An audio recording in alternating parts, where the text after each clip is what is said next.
on Sunday. Props and ops. Sitting pretty on a Monday. Props and ops. You know it's betting and beer with props and ops and props and ops. Welcome to Props and Hops here on the Hammer Betting Network. I'm your host, Matt Landis, joined by Pro Bettor Hitman, as well as our producer, Jacob. Today, we're going to break down Week 3 props across the NFL. But first off, Hitman, Week 2 brought you a massive win. Aaron Jones to lead the league in rushing yards at 40-1. I will note that bet was suspiciously absent from this show last Friday. So, Jacob, maybe this weekend the hops for us can be on Hitman.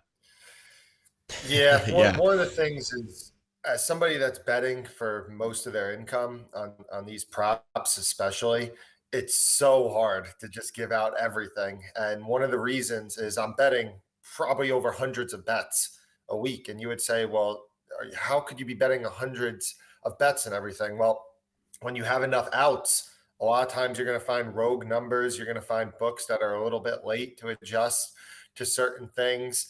And as far as the case of this outright market goes, it's not really a market that's very widely available. I think FanDuel, DraftKings, and Caesars are the three main books that are offering it. And the thing is that even in person, if you go to DraftKings or FanDuel a lot of times and you try to bet one of these things, they'll act like you have a ski mask on and you're trying to rob the place. So it's hard to get down at those places on these outright markets for enough money to make it worth it for me. But give Caesars / William Hill a lot of credit. They're taking a lot of big bets from a lot of sharp people. They move the numbers off of it. They do a good job. So all the credit goes to them to actually taking bets. Well, in all seriousness, Hitman, congrats for that big win. I know that a lot of sharp bettors will often talk about those needle in the haystack types of bets, often being prohibitive from a price standpoint just because of the added vig that can kind of be hidden when there are so many options for a betting menu like that.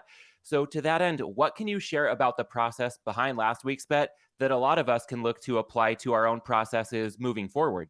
It's just looking for mispricing in it. I mean, like you said, there's so much hidden vig in those type of markets that it's rare that you're going to find much value on many guys. I might bet 2 or 3 guys in the passing, rushing, and receiving total, 2 or 3 guys for the entire week, typically that I'll find value on. But sometimes you can find some mispricings. Like last week, Kirk Cousins was 16-1 at the same book for most passing yards, and Tom Brady was 7-1. Now tell me how that makes sense when Kirk Cousins' prop total is closing 275 and Brady's being bet down to 260. It just doesn't make sense. And sometimes you can take advantage of some of the mispricings. But in general, it's a market that I would advise mostly staying away from. But every now and then you will find a good bet. One more follow-up question for you on that big Aaron Jones ticket from last week. On Monday, we had a doubleheader featuring some star running backs, Derrick Henry, Dalvin Cook. As you're sitting on the leader in the clubhouse with Aaron Jones, a lot of people might wonder about hedging opportunities. Could you explain your thought process as far as that goes versus just letting it ride? I mean, I'm not a big hedger. I've said it 100 times that unless it's life-changing money or the other side is plus EV, I'm not a big believer in hedging much. As far as this was, I said before, I'm not hedging it. And one of the big reasons too is that it's hard to hedge it. Like, yeah, you could bet Derrick Henry and Dalvin Cook to go over their rushing total. And then what happens if Miles Sanders goes over? Or what happens if you saw Lamar Jackson ran for 110, 115 yards last week? What happens if Jalen Hurts has that type of eruption game or Josh Allen somehow does it? So to me, it wasn't worth figuring out all those scenarios and possibly getting burned. But also, unless I find the other side to be plus EV, I'm usually not looking to do a hedge. I think that might be one of the biggest takeaways the audience can get from this episode is that, yes, hedging, there's a common talking point that I subscribe to where if it's not plus EV and if it's not life-changing money, then just let it be. It's not always that easy when you're in the heat of the moment, but especially to your point with a bet like this, there's not really a clean hedge on the board. It's not like you bet one side to win the game outright and you can come in on the money line on one other side and you're guaranteed a profit. When you're looking at Henry and Cook, what about Josh Allen, Jalen Hurts, Miles Sanders? Maybe a backup running back comes in and breaks off a big run. So you can often make minus EV bets that don't actually guarantee you a profit. So just something to think about when future hedging opportunities arise as we go throughout the course of our NFL betting season. And with that said, I think we're in a good spot to proceed with the week 3 slate. And Hitman, let's kick it off with one of the marquee games, Buffalo, Miami. Wondering if Tua might have turned a corner last week and a very impressive fourth quarter comeback. Also, Mike McDaniel just really hitting the easy button time after time to maximize what he can get out of Tua and that strong supporting cast. The Bills also dealing with a cluster injury situation in their secondary. I know you like Miami at +6, and we might see the spread get back to that number. But right now, just looking at the board, anything stand out if you're already looking Miami's way for the full game side from a Dolphins prop betting perspective? Yeah, I know that Tua has been a popular discussion with the Dolphins throwing their pass rate over expectation is so high. And I know some people are saying, well, now he's going against the best pass defense in the league. But it's one of those things that you really got to be familiar with the personnel and say, well, is this really the best pass defense in the league without Micah Hyde, without Dane Jackson, without Tre'Davious White, and potentially without Jordan Poyer? It's not something that jumped out to me. I didn't play anything in this game yet, to be honest. One of the looks that I might have is Gabriel Davis is pretty low right now. I think his over under is 52, 53. And if he's fully healthy, which I believe he practiced fully on Thursday, I believe he's practicing fully today on Friday.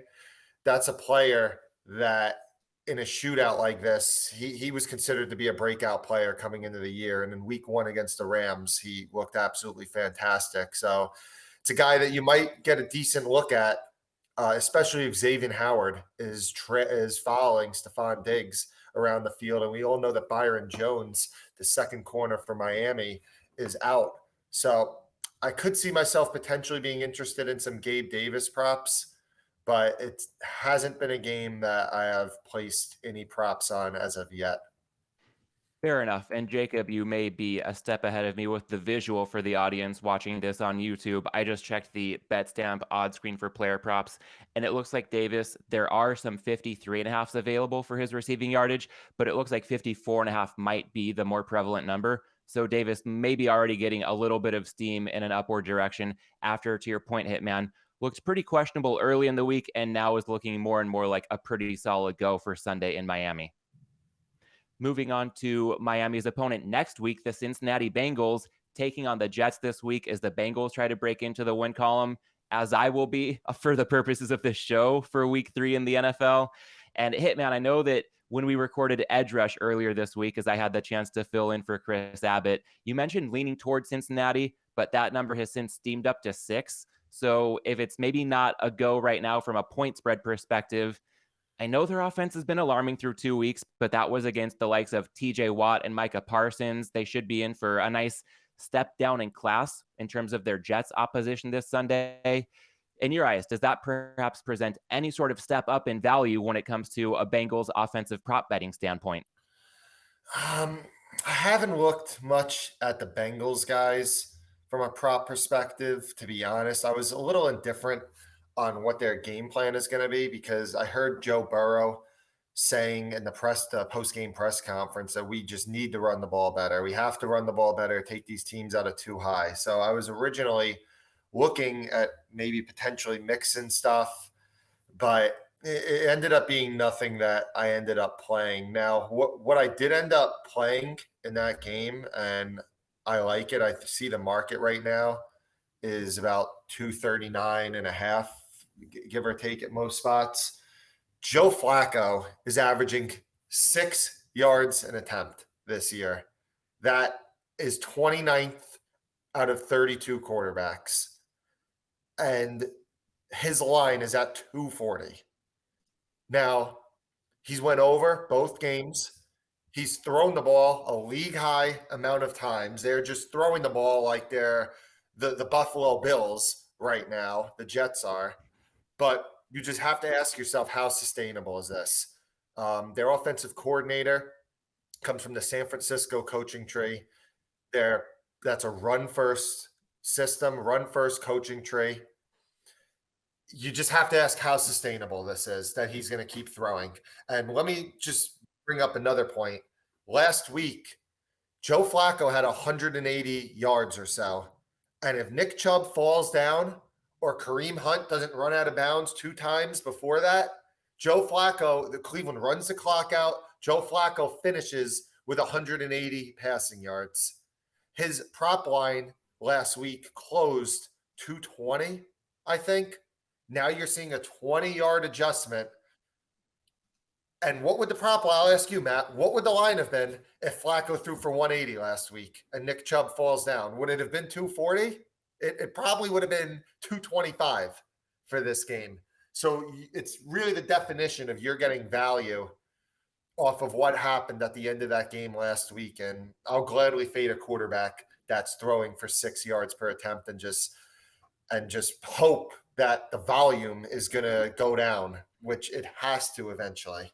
Yeah, I'm looking at it right now on the Betstamp screen. Sorry, Matt. And you're already seeing some books sort of adjust to it. You're seeing it as low as 233.5, but some of them are still out here hanging 240.5. And going off what you said, I think you can get a ton of value by shopping that one.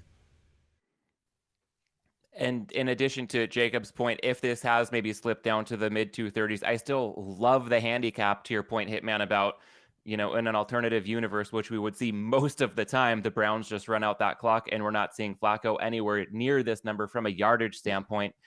If people catch on to that, maybe piggybacking on a concept we talked about last week, in addition to his yardage, completions, usually seeing that in the range of 22.5 at most books, and then pass attempts 36.5.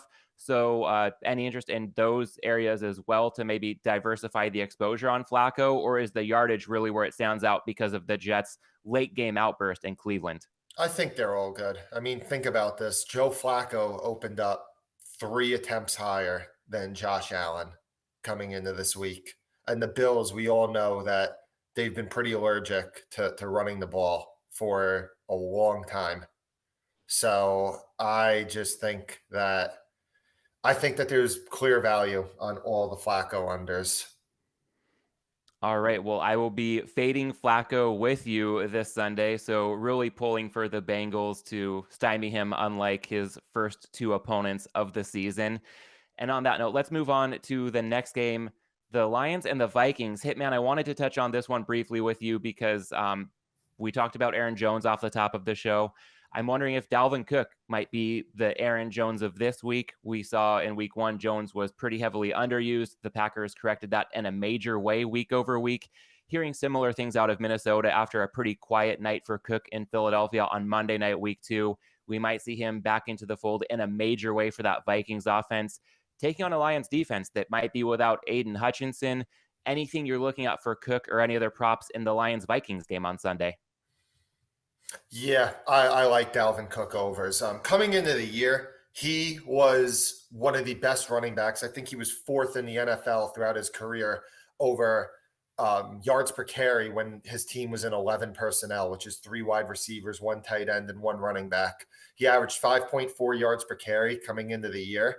So that's why I thought that he was a great fit in this new offense, which predominantly runs 11 personnel. And he had a decent game in week 1. Obviously, week 2, 6 carries, could never get in a rhythm. But we heard Kevin O'Connell say, I need to get Dalvin Cook in a better rhythm. And what that means to me is that Dalvin Cook, he's going to look to run him, and he's going to look to run him early. So if he's looking to run him early in the game as a 6-point favorite against a team that does not have a good defense, especially in comparison to the defenses that he's faced so far this year, I think that it's the perfect storm for an over on Dalvin Cook, a number that he has went over in his career with pretty regular. He's went over that number. So I think Dalvin Cook over 76.5 is worth a play. And I'm seeing that as high as 78.5 at some books. 76.5 should be readily available to somebody who has at least a few shops to work with. But anticipating perhaps some steam on this prop in the next few days, would you say that there's a price ceiling for listeners who might not be hearing this immediately if Cook tends to trend upward a bit with this total? Where would your cutoff be?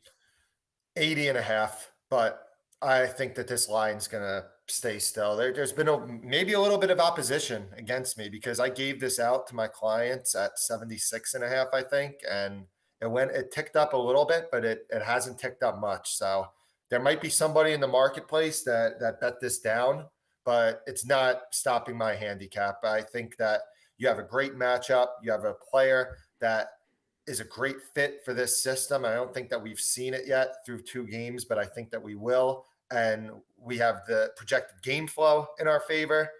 So I just think that it's a pretty solid play. Dalvin Cook over. Sounds good. Let's move on to another game featuring a dynamic running back. That would be the Colts and Jonathan Taylor hosting the Kansas City Chiefs. And I see a bit of a parallel to the Miami Buffalo game we discussed, where Hitman, I know that from a point spread standpoint for the full game, you liked Indy +6. I know that we had seen plenty of Colts money, so that's mostly come down to 5.5.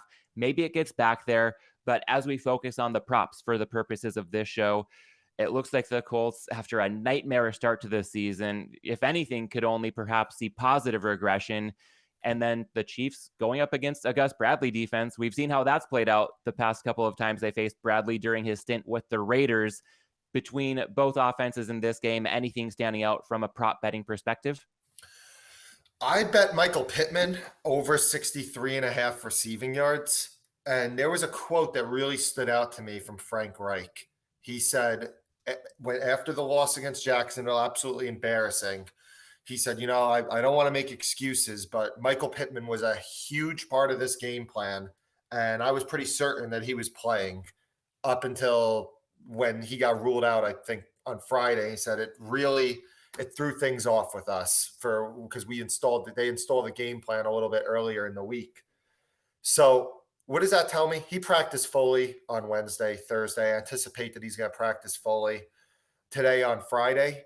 It tells me Michael Pittman is a huge part of this Colts team. He's gotten 22% of the targets, I believe, in 8 or higher in 8 straight games for the Colts. It's a tremendous matchup. Matt Ryan's going to have to throw the ball to keep up with this Chiefs offense. The Colts really have nobody else that is a capable receiver next to him. And the Chiefs they've given up a lot of wide receiver production in the last year and this year so far. Well, look at even Mike Williams in that Chargers game. Everybody knew Mike Williams was the guy that you were going to have to stop with Keenan Allen out. And Mike Williams has a very similar skill set to Michael Pittman. I think Michael Pittman's a better player, but it's a very similar skill set. And Mike Williams had a great game. I anticipate Michael Pittman, who I think is one of the breakout players in the league, to have a great game. And look at what happened in week 1 also. Michael Pittman, I think he got 13 targets against Houston.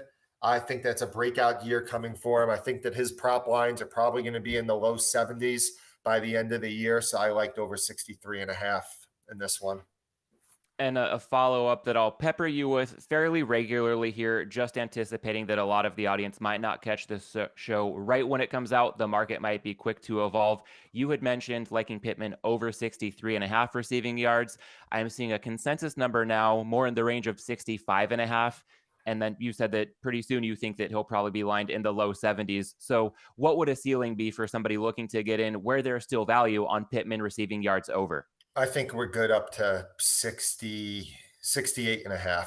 Like I said, I think that Michael Pittman is a player that we are going to see in the high 60s, low 70s on a pretty regular basis. And in this game, his number deserves to be a little bit higher from what his average would be anyway, because this is a projected game script where the Colts are going to have to throw the ball. Obviously, if you're playing a team like Houston or something, then a lot of times these receivers, the numbers won't be, they'll just be a little tick lower just because, Indianapolis theoretically 7-point favorite playing against Houston. There could be a lot of running in the fourth quarter, but when you're playing Kansas City as a 6-point dog, you know that you're probably going to have to be throwing the ball the entire game. So I think Michael Pittman's good up to that 68.5. Sounds good. Well, from one alpha receiver to another in the next game we'll talk about, Raiders-Titans.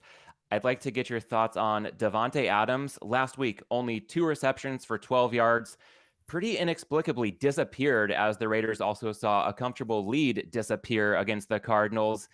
Adams only saw 7 targets in that game, and this week he's going to be going up against a soft Tennessee secondary. So similar to a major week-to-week correction we saw with Aaron Jones that we may also see with Dalvin Cook this week, I think Davante Adams could see a big bounce back from his output last week. And when it comes to the numbers we're looking at here, again, ultimately, the best handicap in the world also needs the right price attached to it. I'm seeing his receiving yardage numbers anywhere from 80.5 to 82.5. Any point of view on what you'd expect along those lines from Davante Adams against Tennessee on Sunday? Yeah, a lot of it really depends on if Hunter Renfrow is playing in this game. And we really don't know. It's one of those things that we're going to have to wait for the injury report on Hunter Renfrow. I'd like to think that we get a bounce back effort. I really do like playing guys, superstar players, after bad games, because a lot of times these quarterbacks and coaches will look to scheme them the ball. But I think if Adams lines are out there now, if you do get word that Hunter Renfrow is going to be out for this game, then I think that some Adams overs would be worth a play. And is Renfrow also somebody you'll be keeping a close eye on as it pertains to Pittman receptions props? I ask about that because there seems to be a lot less consensus on the juice attached to Adams potentially going over 6.5. I know you've touched on Caesars. They're taking big bets these days, and they are at minus 189 VIG attached to Adams going over 6.5 receptions this week. The no VIG line at Caesars, north of minus 160. Pinnacle's price point also up there, minus 177. And then widely available books like DraftKings and MGM are hanging minus 150 on this prop. So minus 150 can feel like a lot of VIG to prop bettors, but maybe relatively cheap compared to some of the other sports books. So any inclination on Adams over 6.5 receptions at that price point of minus 150? I'll say that it is rarely wrong to play a DraftKings or 365 or MGM prop if there's a market discrepancy between a book like Caesars or a book like those books. And the main reason is because Caesars will book sharp action, and they're competent enough that they will move off of that sharp action, whereas some of the other books that I mentioned don't take sharp action, and all they do is they get bearded into by Joe Schmo beards in as the hitman or any other pro, and they can't identify where the sharp action is, and they can't move. So I'll just say that it's rarely wrong if there's a discrepancy. You're more likely than not, you're going to be betting with one of those square bucks.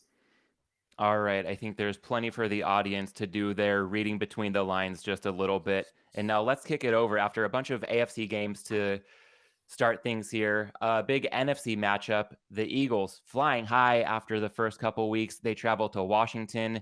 Hitman, I know that you liked Washington +7 for the full game. Another number that got hit. We may get back there. It looks like currently we're seeing Eagles -6.5 across the board. But looking to extend from that Washington inclination for a full game side into the props market, it does seem like Washington has a pretty porous run defense, and that can be perilous against the Eagles' ground game. So I'm wondering if we might like Washington and have some fear about the matchups in the run game, any areas of opportunity to potentially fade the Eagles' passing offense?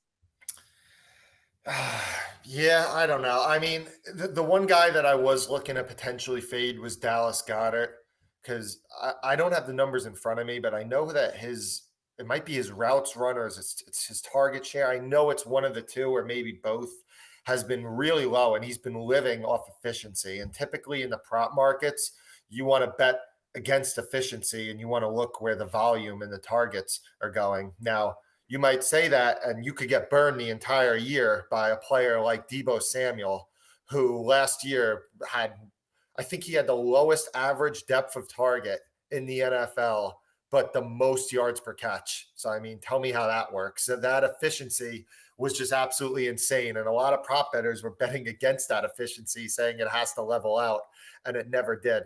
So I'd say the only Eagle passing player that receiving prop that I'm looking to potentially maybe go against is that Dallas Goedert one. But ultimately, it was a game that I did not get involved in as of yet. There's another game that I wanted to discuss with you now that we can't get involved in yet because the market hasn't opened, but I think that there may be plenty of opportunity when the market does open in short order, perhaps by the time people are hearing this conversation. And that takes us to the late window on Sunday, Jacksonville at the Chargers. Chargers player props currently off the board with a cloud of uncertainty looming over Justin Herbert's status. Hitman, I think we can both confidently say that we expect him to start, and once he gets ruled in, some Chargers player prop numbers will hit the board. And while we're confident that Herbert's going to go on Sunday, based on our conversation with Eric Eager on Edge Rush, we can also probably be pretty confident that Herbert's injury may be more serious than a lot of us have been led to believe since last Thursday night. So if and when Chargers player props hit the board, and they may be based more on prior game averages than what we can expect under the offense this Sunday, given the current health status of Justin Herbert, I'll start off by asking you what you might anticipate to be an over-under for a prop like Justin Herbert rushing yards. It's probably going to be placed around his averages. I think that you could go back to the Kansas City game and look at what his line was for those games. Don't quote me on it. I think he was around 280 passing yards and 13 and a half rushing yards. I could be wrong on that, but that's my best guess on what it was. Obviously, game flow, you're in that game, you're anticipating a little pass heavier game. So take away a little bit off of that. But that's probably what you could expect the line to come in at. And I could only look towards potential unders, especially on the rushing, like you said, because what's the thing? What do you remember about that game before, and you're a Chargers fan, Matt, before Herbert threw that 35-yard pass on a rope, which God knows how he was able. He looked like Brett Favre playing injured with a broken every bone in his body, throwing a missile over the middle of the field. So that was amazing. But what do you remember about the third down before that? He had the first down, and anybody could have ran for that first down. I think you didn't have to be a pro athlete, and he just threw the ball away without looking to run. So that's the moment that sticks in my head a little bit about Justin Herbert. So I think that when the lines do come out, it's a sharp thought by you to potentially look towards a Herbert rushing under. When we go back to that play sequence, on the third down, he couldn't even muster the strength to basically walk for the first down, and then look ahead to what he did on fourth down. I remember after that third down play, I was watching the game with my wife, and I was just saying, why do they even have him in the game at this point? What good could possibly come of this? Then on the next play, he drops that dime on fourth down as if he's at full strength and superhuman. And my wife says, maybe that's why they still have him in the game. So that shut me up pretty good. It was fun to see him make that kind of throw, even in that kind of pain. And yeah, I would just add a bit to this Herbert rushing prop. Again, not on the board yet, but I think we will see it soon. And I think we will see value to the under. I won't be surprised, Hitman and Jacob, if Herbert finishes with a negative rushing yardage output for this game. If anything, maybe a kneel down or two at the end of either half. Otherwise, they just want to protect him. Again, he couldn't walk for that first down at the Chiefs. If this line was over under half a yard for Herbert, I'd almost be tempted at the under. I don't know about half a yard, Matt. Now you might be talking a little bit crazy, but I think that it could potentially have value. I'm thinking Sorry, I added one thing here. I think for Herbert as well, I mean, obviously the Chargers would probably just want to be 100% sure he can go if they play him, but there's also a possibility that he starts the game and just can't finish the game as a result of the injury. And the defense, knowing he's got that rib injury, I'm sure they're also going to be finishing every tackle they can on him. So that's also another angle you can kind of look at with Herbert, I think. For sure. Yeah, good point, Jacob. I think that's really sharp, and I hadn't considered it yet. So, yeah, feeling really good about a look at Herbert rushing yard unders when we see that. Probably going to have to act fast. I doubt we're the only ones thinking along those lines, but good to know we can be quick to the trigger there. I also wanted to talk about Mike Williams in this one. He was spectacular last week. Eight receptions, 113 yards, an outstanding touchdown catch. But he's a big downfield threat. And I think in a Joe Lombardi offense, especially given the shape that Herbert's in right now, we can expect a lot of quick releases, maybe an even more shallow average depth of target, if that's even possible with Justin Herbert in this Joe Lombardi offense on Sunday. So, with Keenan Allen potentially returning to the offense, I'm wondering if we won't also see value on Mike Williams unders. Hitman, any thought on what we might see for Williams receiving yards and receptions just from an average standpoint that the books tend to gravitate toward? Would you also perhaps look to fade Mike Williams in this one? Probably only look under. Mike Williams has been a guy that's really lived off of a lot of deep vertical shots. But at the same time, monitor the Keenan Allen stuff. And that's a big reason why the lines aren't out right now. But Mike Williams splits with and without Keenan Allen, specifically how good he's been without Keenan Allen.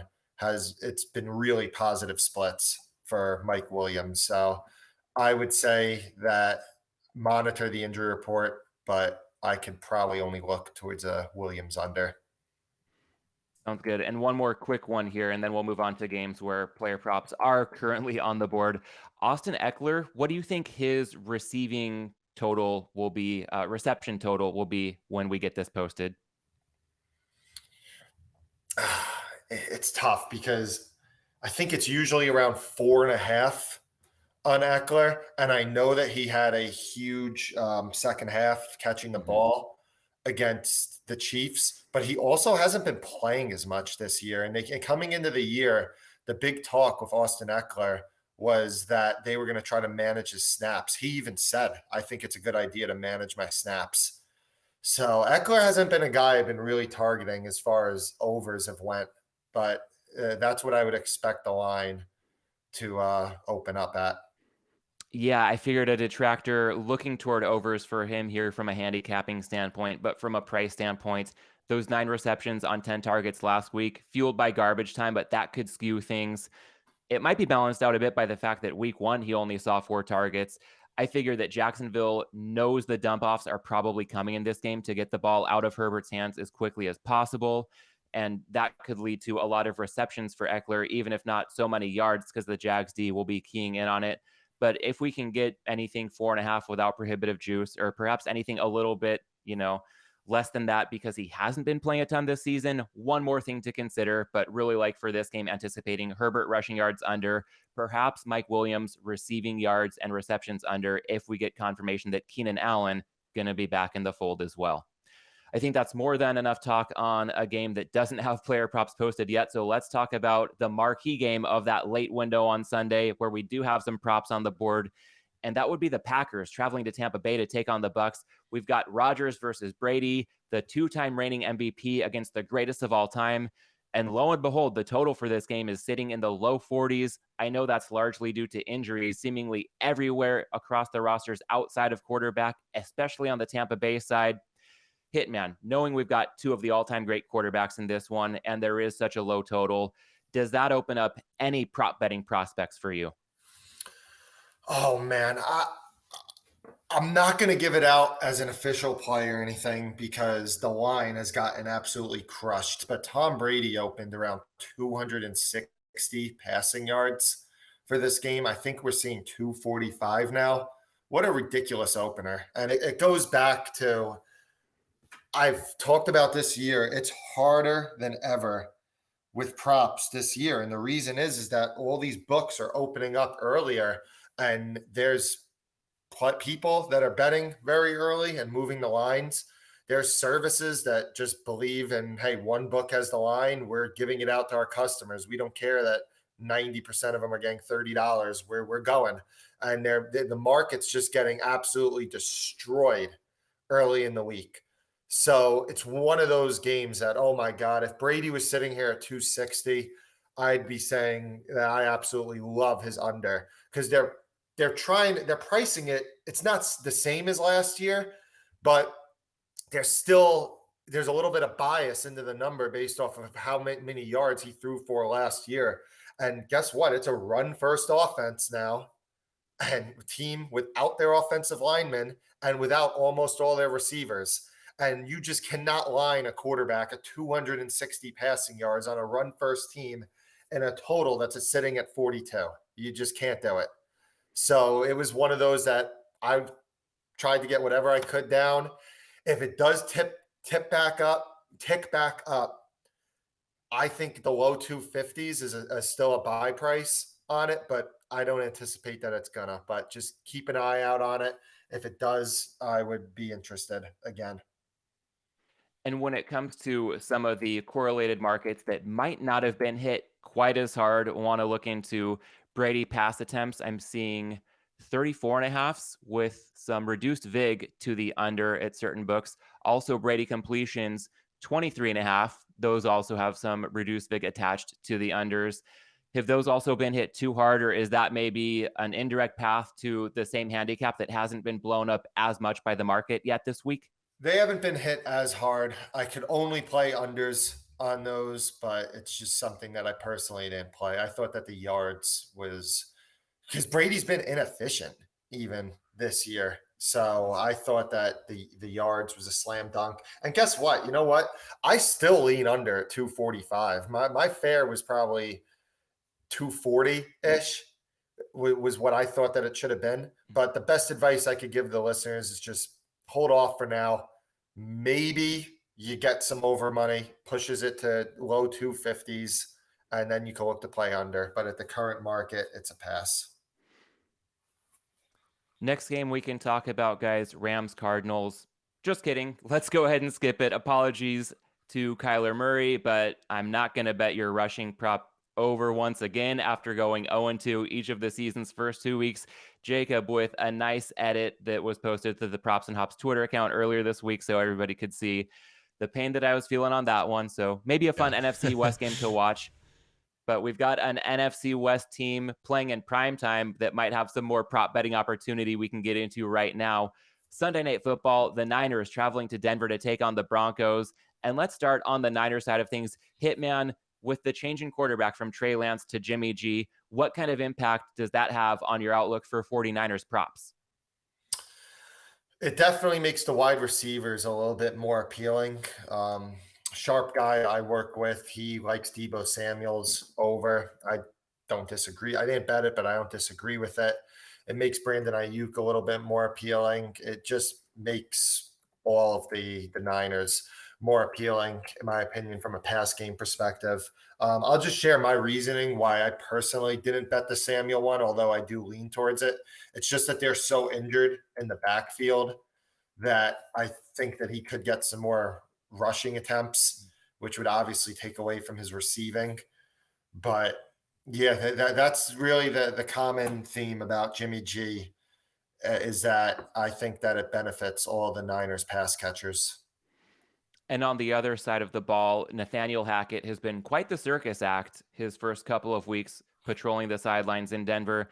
Now Jerry Jeudy banged up. The wide receiving core was already a little bit shallow after a Tim Patrick offseason injury. Hitman, any thought as Hackett gets more game experience under his belt, as Russell Wilson gets more time with his new supporting cast offensively? Anything you're looking for from a player prop standpoint for the Broncos on Sunday Night Football? Possibly Russell Wilson under. Keep an eye on Jerry Jeudy on that injury, because the Broncos are really, really underratedly thin at wide receiver if Jeudy doesn't play. Because like you said, Hamler hasn't been 100% and they lost Tim Patrick in the offseason. So Wilson unders would be what I'm monitoring right now. Looks like Wilson pass yards currently lined. I'm seeing 230.5 to 236.5. Most lean that 232.5 to 233.5 range. If that number holds and we get confirmation that Judy can't go, is that when you go ahead and fire on an under like that? Yeah, definitely a potential look. Haven't committed to it yet, but that's the direction I'm leaning. Sounds good. Well, one more game on the card for week 3. That would be the Monday nighter, the Cowboys at the Giants. Now, Jacob, I'll go to you first for this one as our resident Giants fan. How accurate of a reflection would you say a 2-0 record is on this year's Giants team so far? I think, just from strict variance, something like that can happen. This is 2 straight coin flip sort of games that the Giants have had here. But what has been consistent with this Giants team is its defense. And so far this season, Daniel Jones has looked like, I mean, there could be just one game where he blows up, but he's not losing the Giants these games. He's keeping us consistent. And when Saquon Barkley is running like he's running, Daniel Jones' job is a lot easier. In the first half of last week's game, Saquon wasn't really at his best. So Daniel Jones kind of struggled there. But when Saquon really started going second half and we have that defensive cushion we can sort of rely on and let's look good. Andrew Thomas as well has looked really good this season. 2-0, I think that a fair reflection would have been 1-1 here for this Giants team. But I know there's been a lot of steam on the Cowboys spread for this one.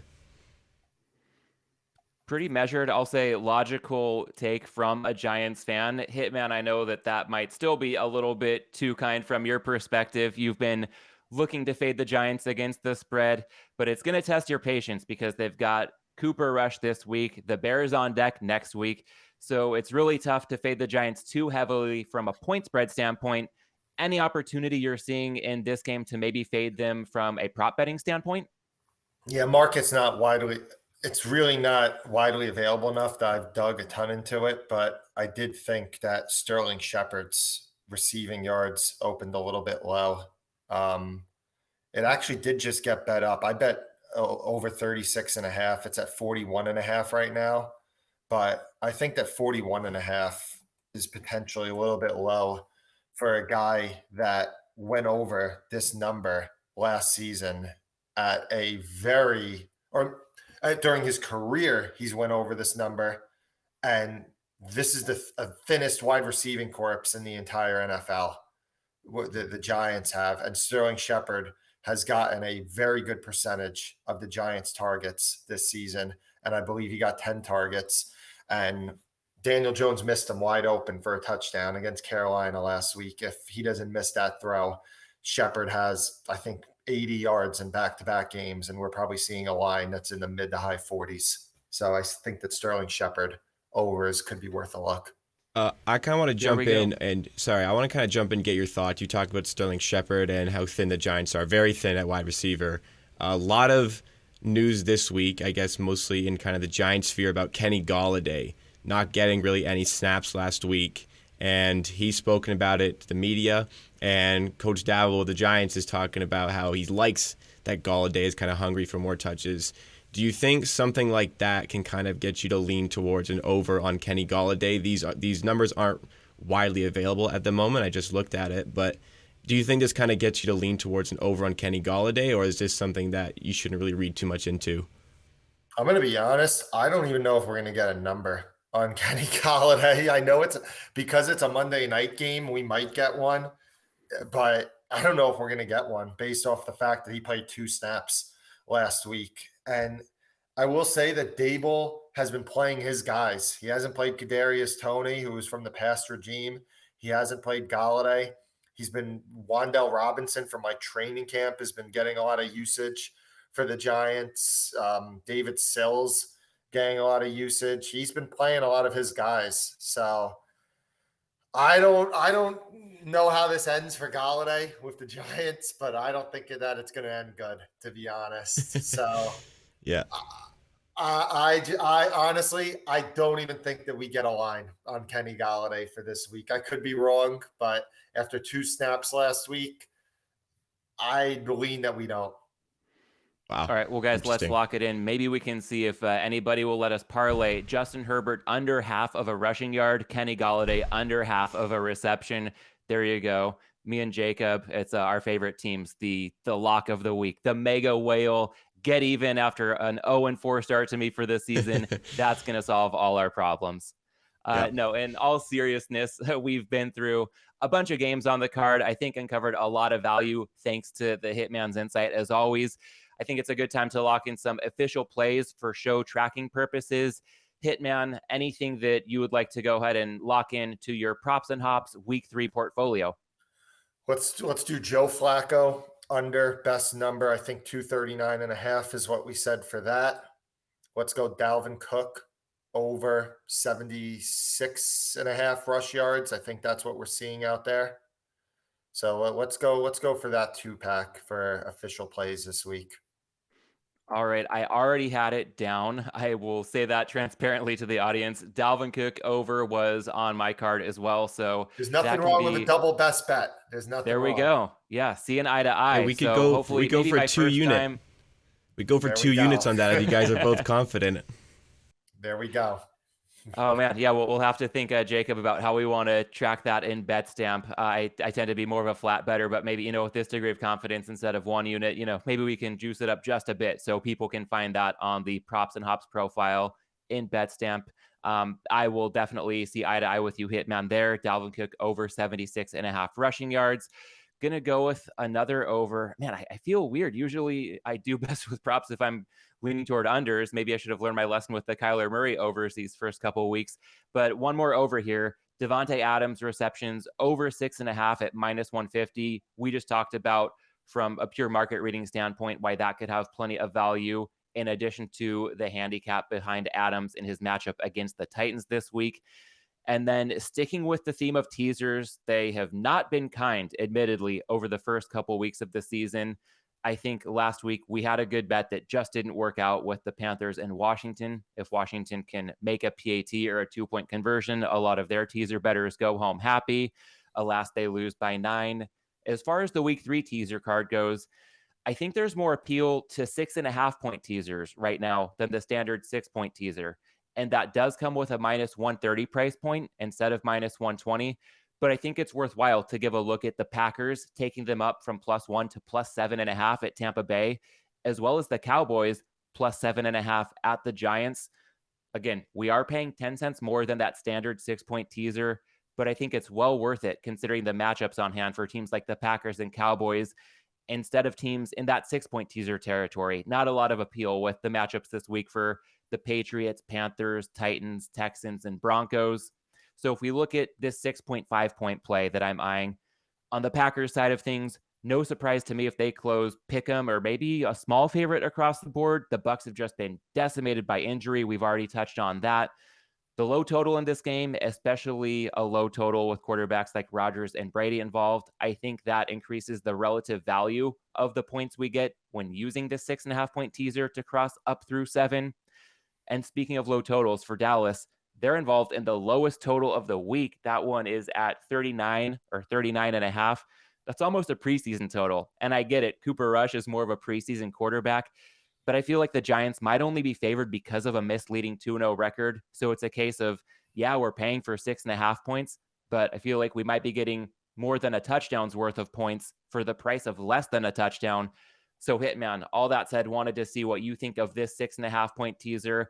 I would also consider Atlanta at +1 against Seattle, not banking on the Seahawks to blow anybody out after the Falcons have played tight against much better competition in the Saints and Rams to start the season. So perhaps between the Packers, Cowboys, and Falcons, any thoughts on an optimal 6.5-point teaser in your eyes this week? You read my mind. It's probably those are 3 teams, Dallas, Atlanta, and Green Bay, that I'm going to very, very, very likely be involved in with teasers this week. All right, I will go ahead. And for show purposes, Jacob, let's say the Packers and the Cowboys both up to +7.5 at -130. Certainly can't fault anybody for including the Falcons in their week 3 teaser portfolio as well. That'll go ahead and wrap us up for this week. If you've enjoyed the Hitman's insight, you can find him elsewhere on the Hammer, talking sides and totals for every game on the board on Edge Rush. That show drops every Thursday wherever you get your podcasts, and it features Hitman alongside NFL handicapper Cleve TA and host Chris Abbott. You can keep up with all things happening at the Hammer by following us on Twitter at the Hammer HQ and also our website at thehammer.bet. Hitman and Jacob, thanks for another fun show. Hopefully I can finally break into the win column this week to pull my weight. You guys are doing your jobs and then some. To the audience, thank you for tuning in. Jacob and I will see you on Wednesday. Same place for Between the Lines, looking at some NFL Week 4 line movement with pro bettor Fabian Summer.